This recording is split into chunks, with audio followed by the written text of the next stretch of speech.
वैसे कहने को बहुत आसान है कि सब कुछ किया जा सकता है, काम भी किया जा सकता है, पढ़ाई भी की जा सकती है, करने वाला चाहिए, कुछ भी कर सकते हैं, इंसान चाहे तो कुछ भी असंभव नहीं है। लेकिन जब आपको जॉब भी करना है और पढ़ाई भी करनी है तो मुश्किलें बहुत आती है। और जब मुश्किलें बहुत आती है तो दिमाग में प्रश्न आता है कि हम कैसे मैनेज करें। हमें जॉब भी करना है और हमारी स्टडी भी करनी है। बहुत सारे ऐसे विद्यार्थी होते हैं जिनकी परिवार की आर्थिक स्थिति स्ट्रांग नहीं होने के कारण या कुछ और रीजन होने के कारण वो अपनी पढ़ाई करना चाहते हैं लेकिन जॉब उनको करना पड़ रहा है।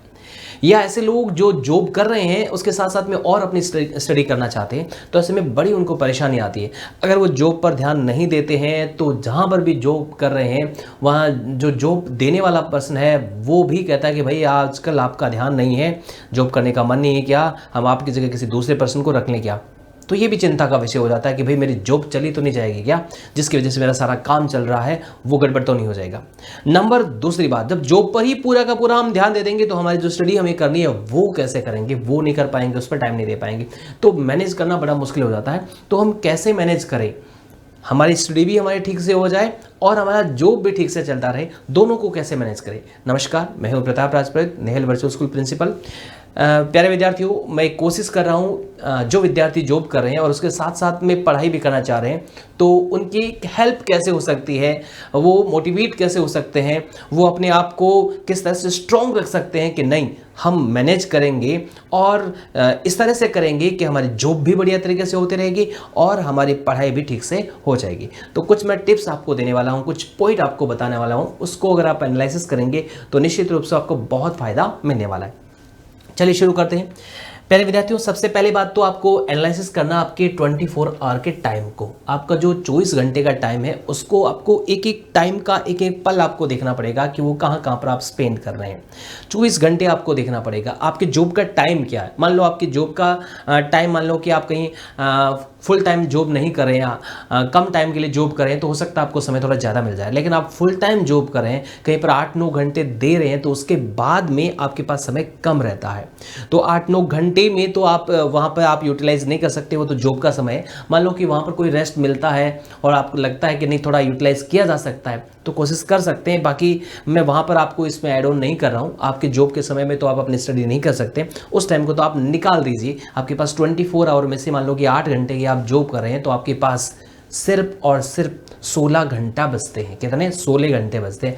आप उन 16 घंटे में क्या क्या करते हैं उसका आपको एनालिसिस करना है, उसका देखना है। आपको एक दिन सब कुछ लिखना है कि भाई इस 16 घंटे में मेरा नींद कितना लेता हूँ, मेरे खाने पीने का समय क्या है, डेली रूटीन के काम में कितना समय लग रहा है, आने जाने का सब लिखना आपको कि 16 घंटे का टाइम मेरा कैसे क्या है।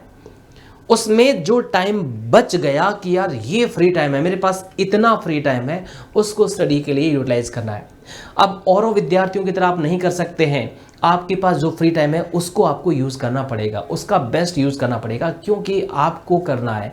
आप अलग कर रहे हो, आप पढ़ाई भी करना चाह रहे हो और जॉब भी कर रहे हैं, और जब अलग करता है उसको थोड़ा तो एक्स्ट्रा करना पड़ता है। तो पहले तो अपना माइंड सेट करना है कि मैं कैपेबल हूँ, मैं मेंटली रूप से और फिजिकल रूप से फिट हूँ, मैं तैयार हूँ, मैं कर सकता हूँ। ये अपने आप के अंदर लेकर रहना पड़ेगा। तो 8 घंटे आपकी जॉब के मान लेता हूं मैं, बाकी के जो 16 घंटे उसका एक एक पल आपको रखना है कि ये इस टाइम में ये करता हूं, मेरे पास ये फ्री टाइम है, इतना स्पेस है, इस टाइम को मैं कैसे यूटिलाइज कर सकता हूं। दूसरा, जॉब में भी क्या होता है, जॉब में भी आप क्या काम करते हैं उसका आपको एक टू डू लिस्ट बना लेनी है ना।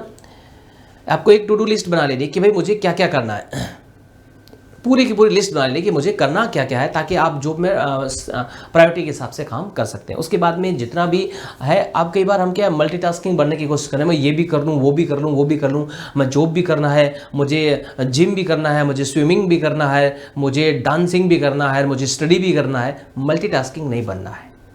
आपको पहले तय करो कि आप जॉब के साथ में आपको स्टडी कर रहे हैं वो कितने टाइम का क्या है, 1 साल के लिए, 2 साल के लिए, 3 के लिए, 5 के लिए, 4 कितना है, 4-5 साल के लिए है। तो आप एक बार मल्टीटास्किंग मत बनिए, एक बार आप स्टडी कर लीजिए ठीक से, हाँ हो जाएगी, उसके बाद में और चीज़ें सीख लीजिए। क्योंकि आप जॉब करें, मान लो कि आप जॉब नहीं करें, सिर्फ और सिर्फ स्टडी करें तो आप और स्किल को आपने डेवलप कर सकते हैं। लेकिन अभी तो आपको क्या करना पड़ेगा, अपनी स्टडी को ध्यान देना पड़ेगा।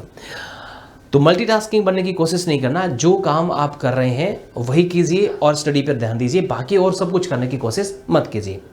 डिस्ट्रैक्टिंग करने वाली जो थिंग्स है उसको आपको छोड़ना है। अवॉइड डिस्ट्रैक्टिंग थिंग्स, जो आपको डिस्ट्रैक्ट कर रही है, जिसकी वजह से आपका ध्यान भंग हो रहा है, सोच रहे हैं और थिंकिंग कर रहे हो, माय गॉड ये नहीं होगा तो क्या होगा, नहीं, उन चीज़ों से डिस्ट्रैक्ट नहीं होना है। जरा भी लगता है कि हाँ डिस्ट्रैक्ट हो रहे हैं तो या तो आप स्टडी कीजिए, या स्टडी में मन नहीं लग रहा है तो आपकी और कोई हॉबी है जिससे आपका माइंड फ्रेश हो जाए कि यार ये करने से मेरा दिमाग एकदम सही होगा, उसको करके देख लीजिए। कोई थोड़ा सा 10-5 मिनट के लिए कोई मूवी, कोई सीरियल, कोई ऐसी चीज़ जो उसमें भी टाइमर लगा लीजिएगा, तुरंत आप ऐसा नहीं लेकिन देखने लग जाए तो समय पूरा बीत जाए, तो उसको कर लीजिए जिससे आपको खुशी मिले, जिसमें आपका माइंड फ्रेश हो जाए, वो आप कर सकते हैं। तो डिस्ट्रैक्ट नहीं होना है, डिस्टिंक्ट थिंक वाली सारी चीज़ों को आपको अवॉइड करना है। एनफ रेस्ट, जैसे मैंने कहा 8 घंटे की आप जॉब करें, 16 घंटे बच रहे, इसका मतलब ये नहीं कि 16 घंटे में आप नींद के लिए समय नहीं निकालें। एनफ रेस्ट लेना जरूरी है। जब तक रेस्ट नहीं होगा तो आप अपनी जॉब और स्टडी के लिए अपने माइंड को तैयार कैसे कर पाएंगे।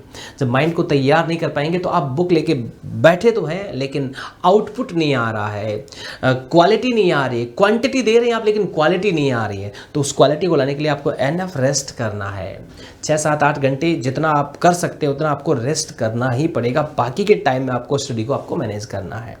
उसके बाद में आप जो पढ़ाई कर रहे हैं उसमें एक डेडलाइन भी तय कीजिए। जब तक डेडलाइन नहीं होती तब तक काम होता नहीं है हमारा, है ना। आप ऐसे तय कीजिए कि ये चैप्टर है, ये टॉपिक है, ये यूनिट है, मुझे इतने घंटे में करना है, इतने दिनों में करना है। एक डेडलाइन सेट कीजिए। मैं नहीं कह रहा कि डेडलाइन इतनी स्ट्रिक्ट होगी जिसको मतलब आप फॉलो नहीं कर पाए, लेकिन एक डेडलाइन तो होनी चाहिए ना। एक चैप्टर को आपको 2 दिन में करना है, 4 दिन में करना है, वो तो लिखोगे ना। वो नहीं लिखोगे तो फिर तो एक चैप्टर को लिए बैठे रहोगे। तो एक डेडलाइन भी आपको सेट करना है। ऐसा अगर आप करते हैं, अपने 24 आवर का पूरा आप प्लान करते हैं, आप एक टू डू लिस्ट बनाते हैं जॉब के लिए कि जॉब में क्या क्या करना है ताकि जॉब आपका ठीक से चलता रहे, वहाँ आपको कोई दिक्कत नहीं है। आप मल्टीटास्किंग बनने की कोशिश नहीं करते हैं, डिस्ट्रैक्ट नहीं होते हैं, एनफ रेस्ट करते हैं और आप जो स्टडी करें उसकी एक डेडलाइन तय कर रहे हैं किसी भी टॉपिक यूनिट के लिए, तो निश्चित रूप से मैं उम्मीद करता हूँ कि आप अपनी स्टडी और जॉब को मैनेज कर पाएंगे। तो उम्मीद करता हूँ आपको बहुत मोटिवेशन मिला होगा। और जो भी विद्यार्थी जॉब करें, साथ में स्टडी कर रहे हैं, वो कमेंट बॉक्स में कमेंट करके बताना है कि आपका सपना क्या है, आप क्या बनना चाहते हैं, क्या जॉब आप करते हैं और कौन से स्टडी कर रहे हैं। कमेंट बॉक्स में जरूर लिख के बताना। मैं प्रे करूँगा कि आपका जो सपना है वो पूरा हो, आपकी मेहनत रंग लाए और निश्चित रूप से आपको सफलता मिलेगी। Thank you so much.